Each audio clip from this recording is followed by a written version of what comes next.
Settima e penultima batteria in corsia 1 Gianluca Tommaso Burelli, alla 2 Nicolas Bottoli, alla 3 Luca della Colletta, alla 4 Filip Cirovic, in 5 Tommaso Petruzzi, in 6 Samuele Spadetto, alla 7 Simone Giannassi, in 8 Albert Gabriel Coiano. E allora seguiamo queste ultime 3 batterie, sono le 3 teste di serie che chiudono il 100 stile libero ragazzi al maschile.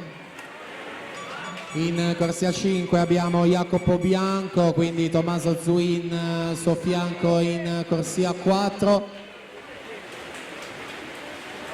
54 e 42 Bianco su Zuin per 9 centesimi, 54 e 51.